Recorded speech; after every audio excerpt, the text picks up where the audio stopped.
आपने ये तो सुने ही होंगे कि जो जैसा करेगा वैसा भरेगा।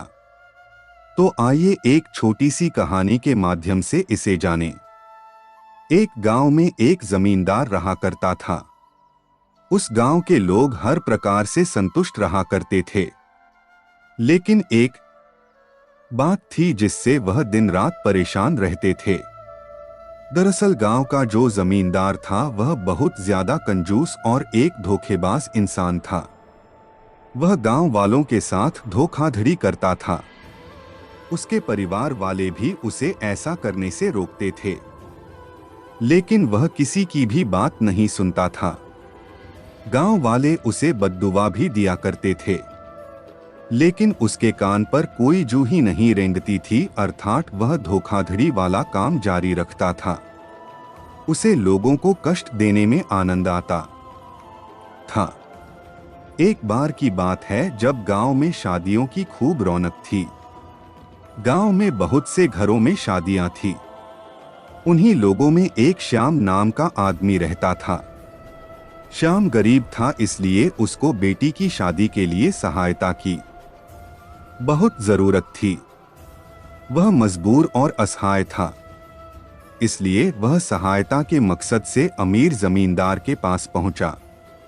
उसे अपनी बेटी की शादी के लिए सोने के गहने बनवाने थे, इसलिए वह जमींदार के पास अपने कुछ चांदी के बर्तन लेकर पहुंचा। उसने चांदी के गहने गिरवी पर रख दिए और जमींदार से रुपए लेकर अपने बेटी के लिए सोने के गहने बनवाने के लिए चला गया।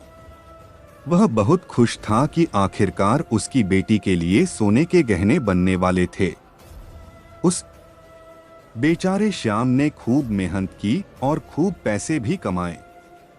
आखिरकार उसके पास इतने पैसे इकट्ठे हो गए थे जिससे वह जमींदार को पैसे देकर अपने चांदी के बर्तन दोबारा ले सकता था। जब वह जमींदार से अपने चांदी के बर्तन दोबारा लेने गया तो उसने आधे से ज्यादा बर्तन उस किसान को लौटा दिए, लेकिन कुछ बर्तन उसने अपने पास रख लिए थे। जब उसने इस बात का विरोध किया तो उस जमींदार ने उसे घर से खदेड़ दिया। इस बात से वह गरीब बहुत आहत हुआ। उसने सोचा कि अब समय आ गया है जब उस जमींदार को सबक सिखाना पड़ेगा। कई दिन बाद श्याम के दोस्त भरत की बेटी की शादी भी तय हुई। अब भरत को भी बेटी की शादी के लिए पैसों की बजाय बारात को खिलाने के लिए बर्तनों की जरूरत थी। वह बर्तन का इंतजाम करने जमींदार के पास पहुंचा। वहां पहुंचकर उसने जमींदार से बर्तन उधार पर लिए। जब उसे बर्तन उधार पर मिल गए तो उसने बहुत धूमधाम तरीके से अपनी बेटी की शादी करवा दी। फिर कई दिन बीत गए, लेकिन भरत जमींदार को उसके बर्तन लौटाने नहीं गया। इस बात से जमींदार को बहुत चिंता हुई। जब उसने श्याम को अपने पास बुलाकर बर्तनों के बारे में पूछा तो श्याम ने इस बात से इनकार कर दिया। जमींदार को मानो जैसे कोई बड़ा झटका लगा था। कई दिनों तक जब श्याम ने जमींदार को बर्तन नहीं लौटाए तो जमींदार को अतिरिक्त चिंता सताने लगी। श्याम को लगा कि अब उसके बर्तन उसके पास कभी नहीं आएंगे, इसलिए वह न्याय पाने के लिए राजा के पास गया। जब वह राजा के पास भरत की शिकायत लेकर पहुंचा तो राजा ने भरत को राजदरबार में आने का आदेश दिया। जब भरत राजदरबार पहुंचा तो राजा ने पूछा, भरत, क्या तुमने जमींदार के बर्तन चोरी किए हैं? क्या यह जमींदार सही बोल रहा है? भरत ने कहा, हाँ महाराज, मैंने इस जमींदार के बर्तन चोरी किए हैं। पर चोरी कोई गलत बात नहीं होती है महाराज। फिर भरत जमींदार के सामने मुंह करके बोला, मैंने सही कहा ना जमींदार जी, चोरी करना पाप थोड़े ना होता है। राजा ने भरत की बात पर जवाब दिया, यह तुम क्या कह रहे हो भरत? तुम कहीं बहक तो नहीं गए हो ना?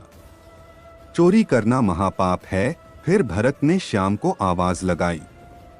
श्याम भी राजदरबार में हाजिर हो गया। भरत ने कहा कि श्याम राजा को जमींदार की सारी बात बताएं।